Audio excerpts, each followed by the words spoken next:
자, 두 번째 시간 시작할게요.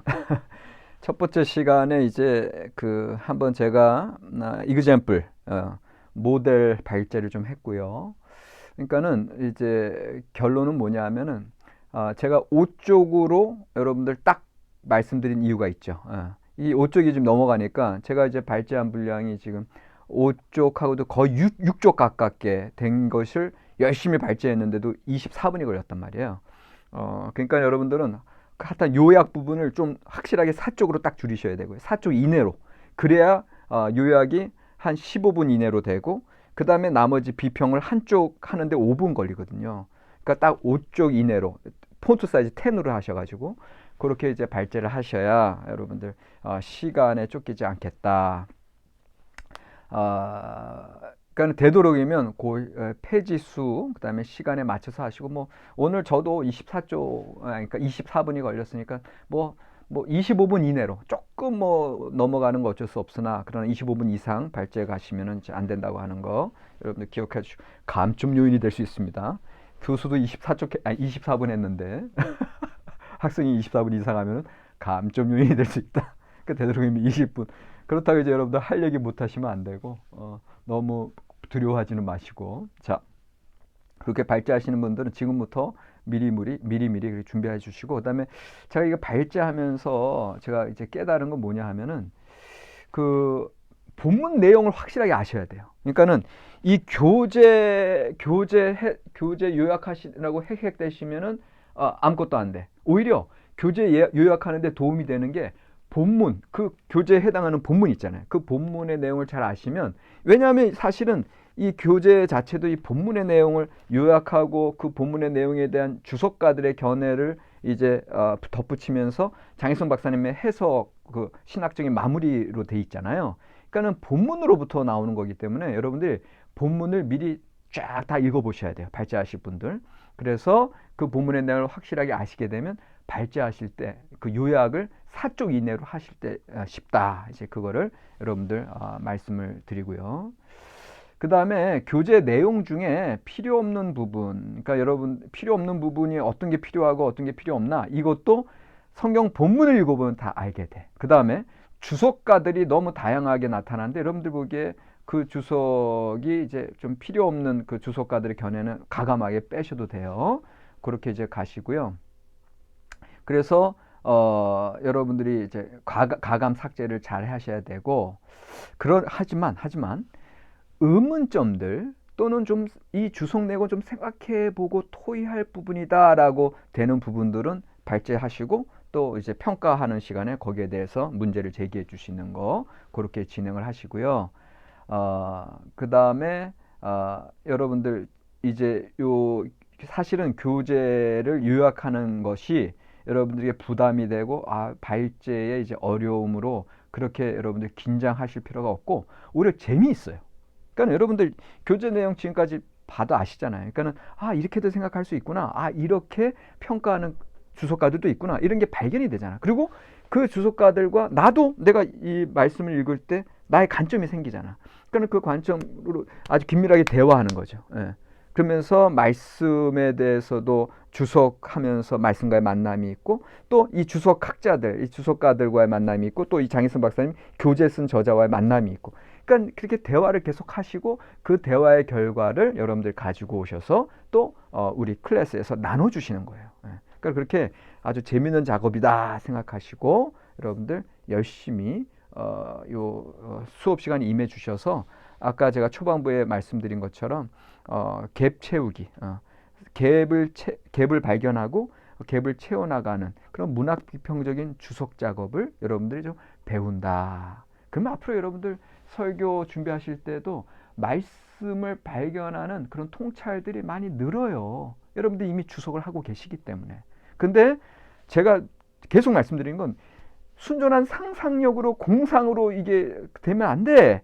철저하게 본문에서 여러분들의 그 갭 채우기, 그 주석의 근거들이 나와야 돼요. 그러니까 그거를 이제 제가 지금부터 이제 여러분들이랑 같이 좀 이야기를 좀 하려고 하는데, 자, 여러분들 이게 너무나 이제 흥미로운 이 이야기 비평의 여정인데, 오늘도 이 삼소 이제 입다 이야기부터 우리가 시작을 하잖아요. 자, 여러분들 아까 제가 입다를 이제 비평을 하면서 뭐 진짜로 입다의 속내는 뭐였고 입다의 딸이 또 그렇게 나온 어떤 그런 자원에서 나왔어? 그 근거는 뭔가 이런 것들에 대해서 좀 더 긴밀하게 이제 주석 작업이 들어가야 되거든요. 자, 보세요. 길르앗은 큰 용사였단 말이에요. 이제 길르앗 사사기 11장, 사사기 11장 이제 10장 6절부터 사사 입다에 대한 얘기가 나오는데 이제 11장 1절에 보면 길르앗 사람 입다는 큰 용사였으니 기생이 길르앗에게서 낳은 아들이었고 이렇게 나왔죠. 그런데 그 다른 여인의 자식들, 그 이제 정부인의 이제 정부인의 자식들이 이제 이 사생아 같은 그러니까 한마디로 홍길동이잖아, 홍길동. 예, 서자잖아, 서자. 그러니까 서자의 서름이 있는 게, 그러니까 이스라엘의 홍길동이 입다예요. 그렇게 이제 여러분들 이제 딱 하면 금방 들어오죠. 예. 아버지를 아버지라 부르지 못하고 형으로 부르지 못하는 그 홍길동이 바로 이제 입다라고 하는 거죠. 그러니까는 평생 입다는요 벌써 그런 한이 있는 거예요. 예. 자기가 충분히 이 당시에 용사라고 하는 거 이제 충분한 리더십의 자격이 있는 사람인데 그런 사람이 쫓겨났단 말이에요. 우리 아버지의 집에서 기업을 잇지 못하리라. 2절 후반절에 그렇게 다른 정실 소생들이 이제 쫓겨났기 때문에 이 서자는 쫓겨나서 돕당에서 3절에 이에 입다가 그의 형제들을 피하여 돕당에서 거주함에 잡류가 그에게로 모여와서 그와 함께 출입하였더라. 그러니까는 이게 이제 여기서 얘기는 잡류 자체가 이제 아까 이제 우리가 교재에서 나온 것처럼 옛날 다윗 왕이 이제 사울에게 쫓겨서 다닐 때 로빈훗 시절이라고 그러거든. 저는 로빈훗. 그래가지고 그런 잡류가 모여드는 것 자체가 이제 소외된 자들이 이제 그에게 이제 몰려들었는데 다윗이 이제 그들을 훌륭한 용사들로 양성한 것처럼 지금 길르앗도 이제 그런. 그러니까는 다분히 그런 리더십의 자격이 있는 사람이에요. 근데 보세요. 막상 암몬 자손들이 쳐들어오니까 이제 그 길르앗 지역이 요단강 이 동편 지역이란 말이에요. 근데 이제 암몬 지역이랑 그 경계가 겹치거든. 그러니까 암몬이 이제 쳐들어오고 계속 그런 국지 전쟁이 계속 일어났을 때 결국은 자기네들이 힘이 없으니까는 힘센 용사 이 입다에게 도움을 요청하러 왔죠. 근데 보세요. 참 사람들이 이 성경 본문에서 사람들이 간사한 게 나타나는 게 여기 11장 5절에 암몬 자손이 이스라엘을 치려할 때에 길르앗 장로들이 입다를 데려오려고 돕당에 가서 입다에게 이르되 우리가 암몬 자손과 싸우려 하니 당신은 와서 우리의 장관이 되라 이렇게 얘기하죠. 자, 이야기 비평입니다. 그때 7절에 입다가 길르앗 장로들에게 이르되 너희가 쫓아낼 때 언제고 이제 나한테 와서 뭐 도움을 청하느냐고 거절을 하죠. 그럴 때 8절에 그러므로 길르앗 장로들이 입다에게 이르되 이제 우리가 당신을 찾으러 온 곳은 우리와 함께 가서 암몬 자손과 싸우게 하려 함이니 그리하면 당신이 우리 길르앗 모든 주민의 머리가 되리라 하매 그렇게 돼 있죠. 자, 8절과 6절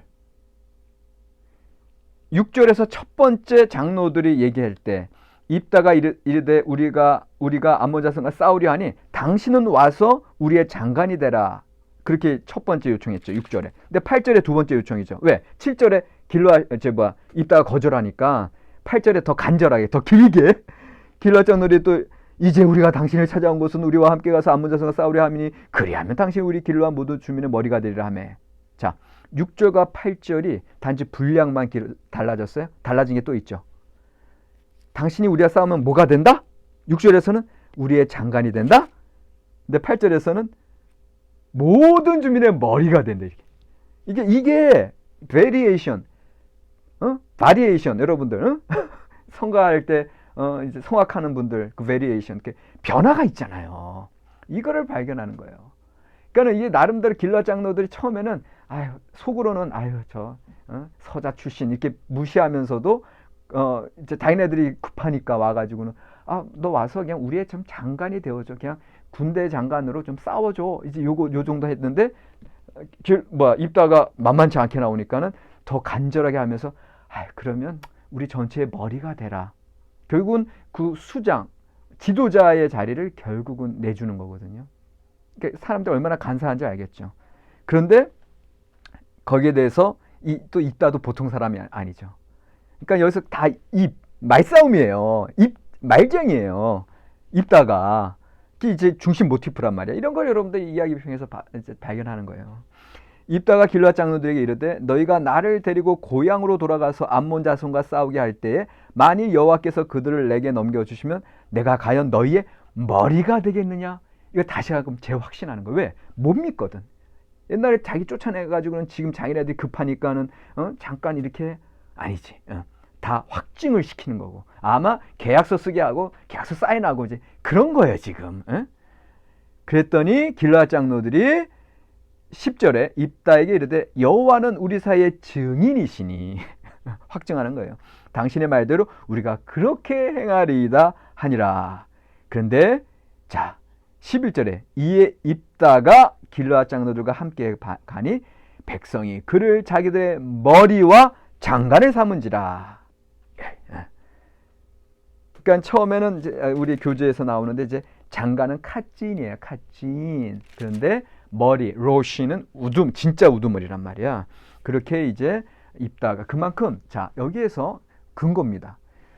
본문의 근거. 홍길동과 같이 입다는 평생에 그 한이 있는 거예요. 쫓겨난 한이 있고 그 다음에 또 이들이 와가지고는 장로들이 이제 단지 그냥 장관으로만 시키는 거에 대해서 그건 캐치해내는 거죠. 그러니까 내가 진정한 우두머리가 되겠느냐, 진정한 너희의 지도자가 되겠느냐, 이거를 매번 제3 확인하는 그게 얼마나 그런데 보세요. 이제 여기까지 제가 말씀드리고 근데 11절 후반절에 입다가 미스바에서 자기의 말을 다 여호와 앞에 아뢰니라. 그렇게 한 다음에 12절에 입다가 암몬 자손의 왕에게 하고선 이제 그 싸움 전에 다시 또 외교술 다시 협상하려고 하는 다시 입다는 또 그 말쟁이라니까요. 싸움하기 전에 암몬 자손과 또 그 전통적인 그 국경선 경계선에 대해서 외교적으로 먼저 해결하려고 하는 노력 보이는데 그러나 저는 이 11절 후반절에 도대체 입다가 미스바에서 자기의 말을 다 여호와 앞에 아뢰니라 무슨 말을 아뢰었을까 이게 궁금한 거예요. 이게 요거를 좀 어떻게 좀 밝혀줬으면 좋겠는데 요거에 대해서 저는 이제 계속 이제 고민을 좀 하는 거죠. 근데 여기에 대해서 문학 비평가들이 이야기 비평가들이 뭐라고 특별하게 이제 얘기해 주는 건 없단 말이에요. 그래서 여기에 대해서 좀 더 좀 생각을 좀 저는 이제 깊이 이제 하는 입장이고요. 근데 이제 요 정도까지 하는데 그러나 저는 이게 분명히 생각해 보세요.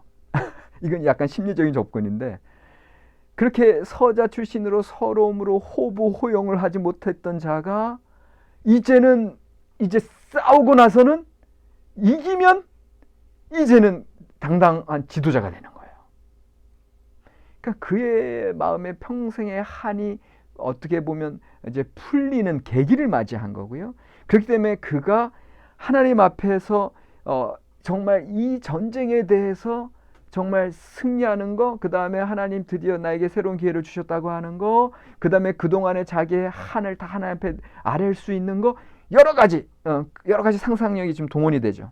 하여튼 그런 여러 가지 가능성들, 그가 어떠한 기도를 했을까, 아니면 나름대로 하나님 앞에 출사표를 던지는 거, 근데 그 출사표를 던진다고 하는 것은 사실은 전쟁에 이기게 해달라고 하는 건 나중에 서원할 때 나오잖아요. 29절 30절에 나오잖아요. 그러니까는 그게 아니라고 했을 땐 여기서는 지극히 개인적인 기도를 했을 것이다. 자기의 한을 토로하는 그런 장면이 있었을 것이다. 그리고 이제 나름대로 그동안 서자 출신 때 이제 그런 잡류와 더불어 살면서 그의 천추의 한이 되었던 그런 것들에 대해서 이제 하나님께 이제 아뢰고 하나님 제가 이제 그동안 제가 억눌려 있던 거 한이 되었던 거 하나님 기도했는데 하나님이 이렇게 들어주시는군요. 뭐 이런 기도를 하지 않았을까 이제 계속 저는 그게 이제 계속 좀 신경이 쓰여요. 자 그러고 나서 이야기는 계속되죠. 제가 이제 결국 암몬과의 외교적 협상은 결렬이 됐고요. 결국은 이제 전면전만 남은 상태에서 29절 보세요. 29절에 이에 여호와의 영이 입다에게 임하시니 입다가 길르앗과 므낫세를 지나서 길르앗의 미스베에 이르고 길르앗의 미스베에서부터 암몬 자손에게로 나아갈 때에 그가 여호와께 소원하여 이르되, 그러니까는 지금 29절은 어느 정도 그 여호와의 영이 임했다. 그 다음에 이제 여러 군데 다닌다고 하는 것은 이제 군사를 모집하는 거거든요. 여러 지파들, 부족 동맹 체제에서 거기까지 이해가 되는데, 그러면서 나가서 싸워야 되는데 30절에 그 베리에이션이 또 나오는 거예요. 변이가 생기는데 왜 갑자기 소원해?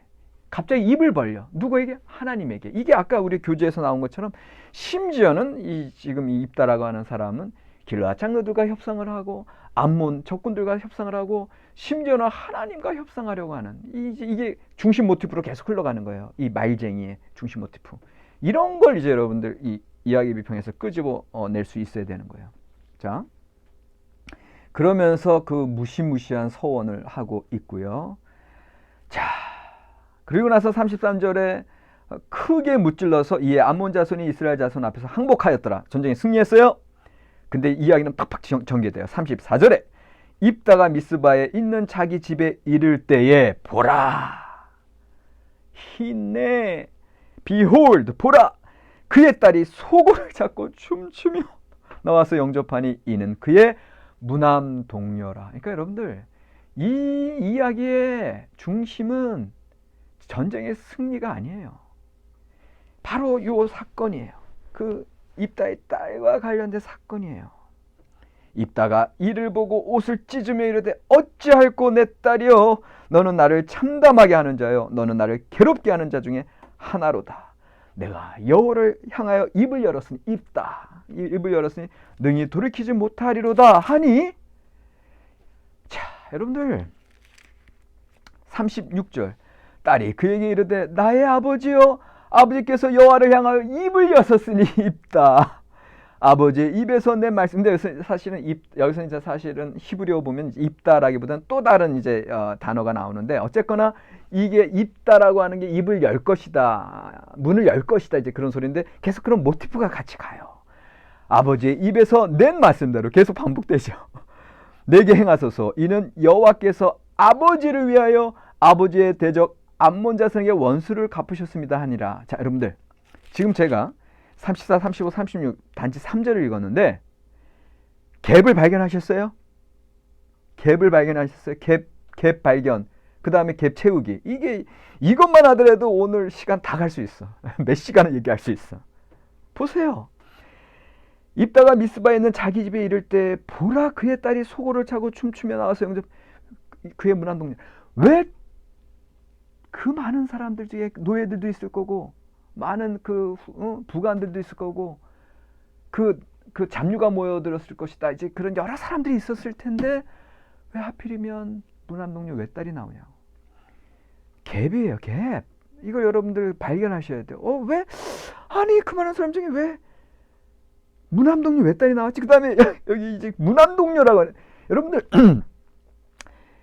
지금 입다는 딸 하나, 외동딸. 그 외동딸 죽으면 끝나. 아무것도 아니야.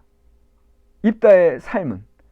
그걸 더 부각시키고 있어. 근데 35절에 입다가 옷을 찢고 너는 나를 참담하게 하는 자다, 너는 나를 괴롭게 하는 자 중에 하나로다. 35절 전반절까지 얘기했죠. 그러니까 이 35절 전반절까지 봤을 때 여러분들 그 입다가 오히려 딸에게 오히려 너 왜 나와가지고 아빠 힘들게 하고, 너 이게 완전히 그냥 청청병력 같은 사건이 지금 벌어지고 있는 거에 대해서 지금 입다는 그냥 목 놓아서 이제 울부짖는 장면이거든요. 근데 후반절에 보니까 내가 여호와를 향하여 입을 열었으니 능히 돌이키지 못하리로다. 이제 여기에서는 그만큼 입다는 하나님 앞에 입을 열어 서원한 그 기도를 지킬 수밖에 없는, 어떻게 보면 순종하는 모습, 하나님 앞에 신실하게 자기가 말씀드린 걸 지킬 수밖에 없는 그런 모습도 어떤 그런 점에서는 위대한 모습이에요.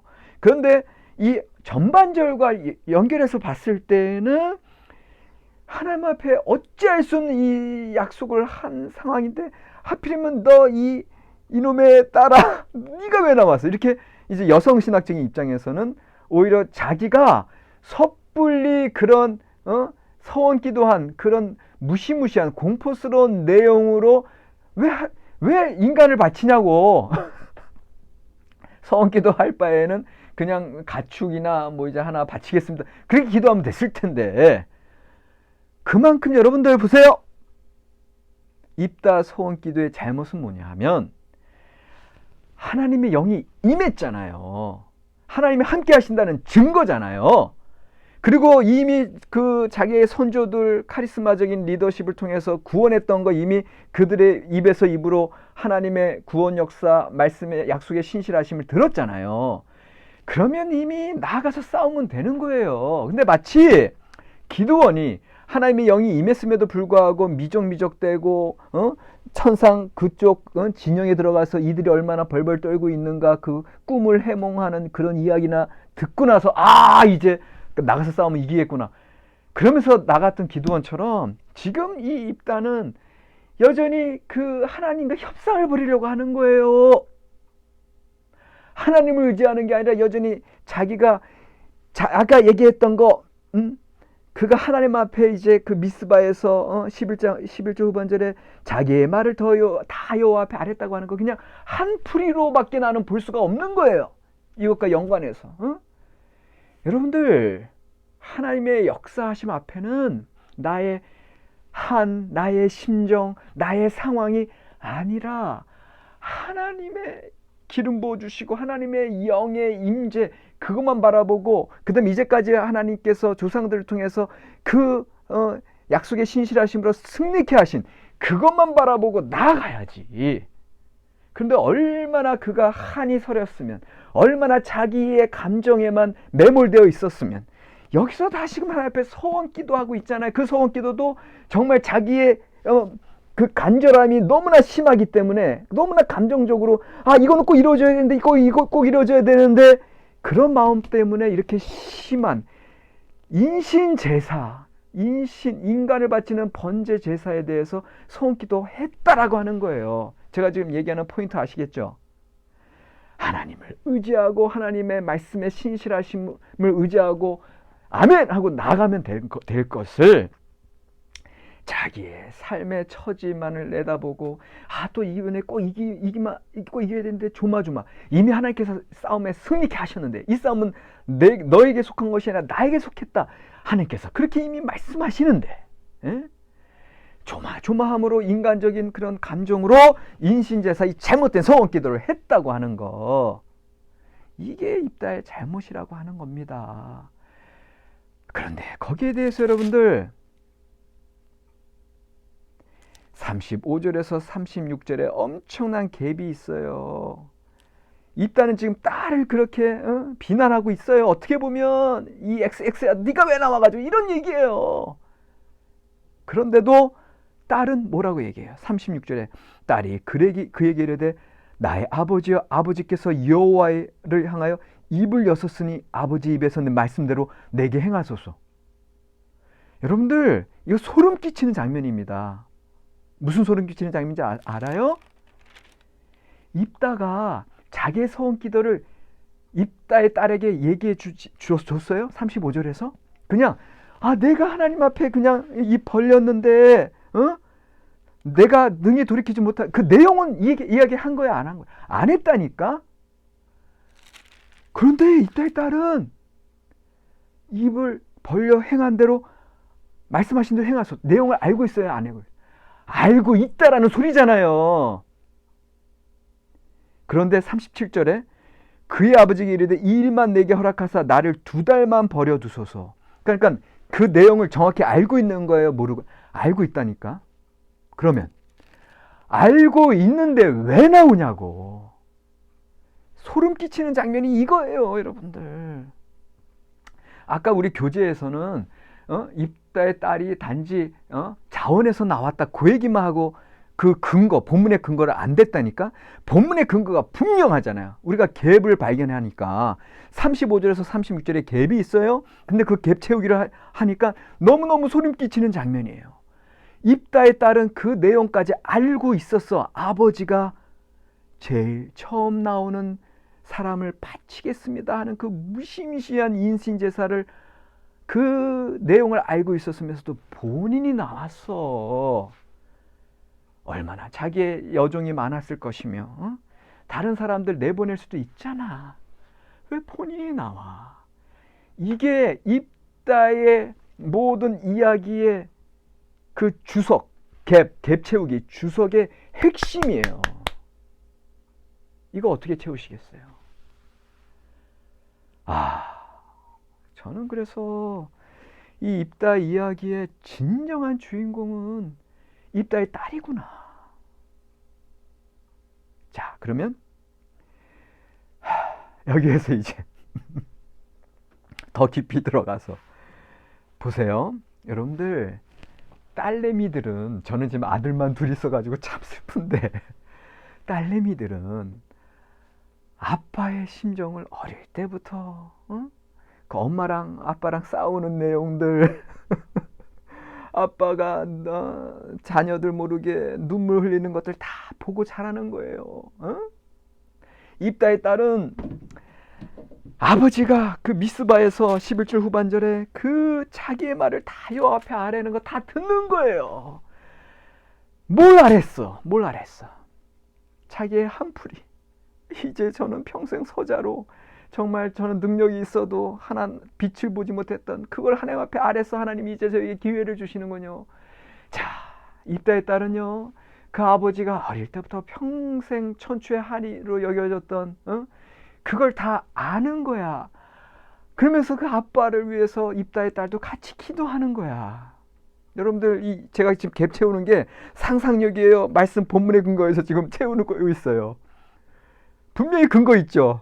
타당성 있죠? 입다의 딸은 그걸 알았기 때문에. 그런데 보세요. 자, 만약에 다른 그 식솔들 가운데 다른 사람이 나와서 그에게 인신제사를 그 대신 이제 그 인신제사 드렸다고 생각해봐.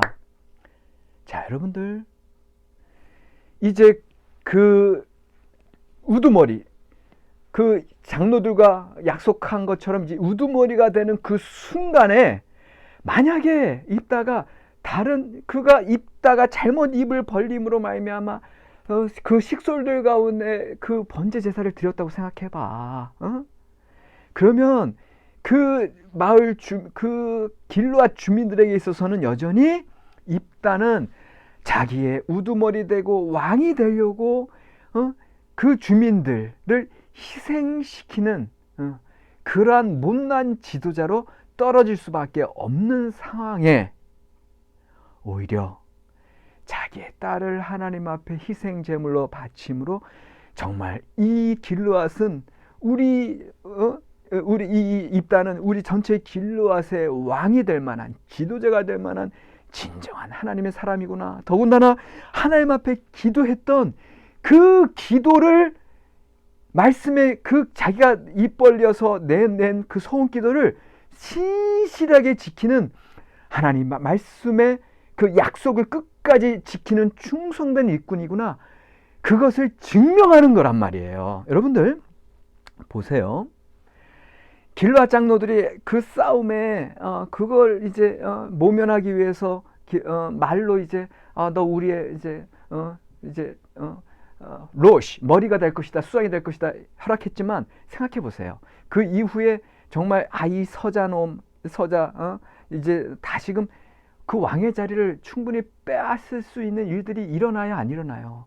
그러나 그런 일들 사전에 정말 이 사건을 통해서 선기도를 신실하게 이행하고 자기의 딸까지도 바치는 이 사건 통해서 길르앗은 명실상부한 진정한 지도자로 서게 되는 거예요. 그래서 이후에 이제 벌어졌던 그 에브라임과의 그 싸움에서도 여전히 입다는 그런 진정한 지도자로 서서 아주 그 길르앗을 충실하게 그 어떤 지파들보다도 위대한 이스라엘의 최고의 지파로 세우게 되는 겁니다.